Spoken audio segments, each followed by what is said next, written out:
Hey guys, this is Freedom Fighters. Just want to make this video because I think that it needs to be made. I think a lot of videos need to be made, but this is concerning. I don't really like getting into this stuff, but it needs to be talked about. So I'm gonna talk about it. It says, hold on, brief on military options in advance of potential Russian Ukraine invasion. I have my own opinions on this, and it might shock you, but I don't think that we should be interfering with this. I think we should just get our nose out of these Russia's business. We shouldn't be involved in that because these are two superpowers going at each other, and this could end very, very badly for a lot of people, not just the military. People's lives can be ended quickly and escalated quickly. But we knew this was coming because I showed you the card games in the other videos. So let's get into the video. Actually on the table for the United States right now. So right now there's sort of two buckets of what the administration is considering. One is what they would have to do after. If Russia invades, what the U.S. military would potentially send into the region or move around within the region. And that is largely a factor of the U.S. having a... I'm going to stop it right there and just say that whatever decision this mother effer makes, it's not going to end pretty. So just strap your seatbelts on and get ready for the ride!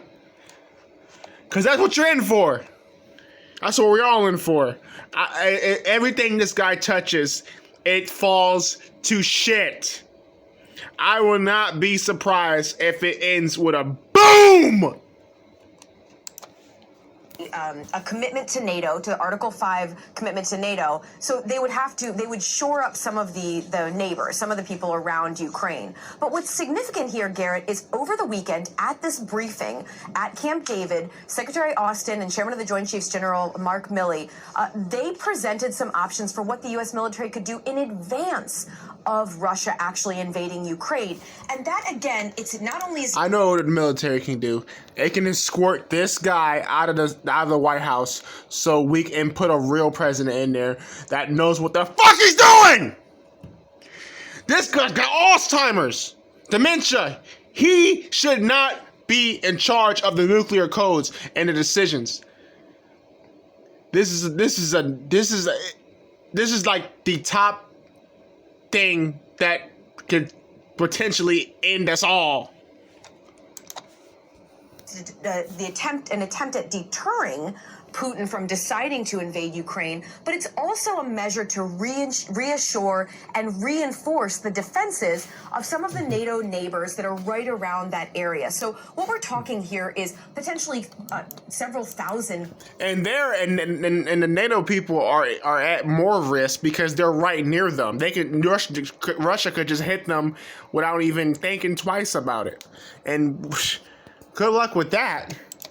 Ground troops that might move into some of those neighboring countries. There's also potential for some equipment. We may see things like bomber flights flying over the neighbors, a bomber task force flying over some of those neighboring countries as really a measure of deterrence against Russia.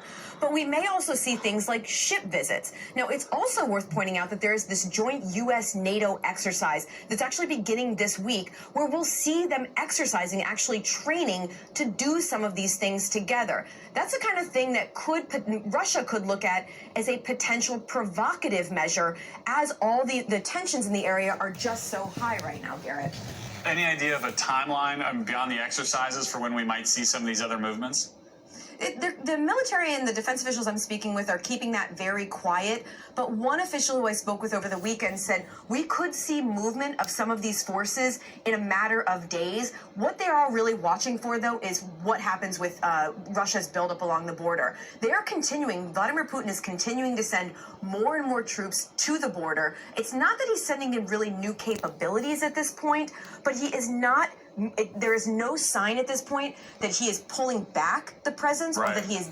No, because why would he pull back when you have a weak president in office that's not going to do anything to stop it anyway? He sees the fucking clown and commander-in-chief in the fucking White House. He's not going to do nothing. I mean, he's not going to do nothing. They're going to invade him. And there's nothing that Sloppy Joe's gonna do. Nothing. He's weak. Hit the like button if you think I'm telling the truth. I'm telling you, this is not gonna end pretty, guys. De-escalating the situation in any way. As that continues, we are more and more likely to see these U.S. military moves start in literally a matter of days, Garrett. Oh Lord, have mercy. God help us all. We got it. People just pray. Just pray. Let's hope to God that nothing bad happens. All right, love you guys.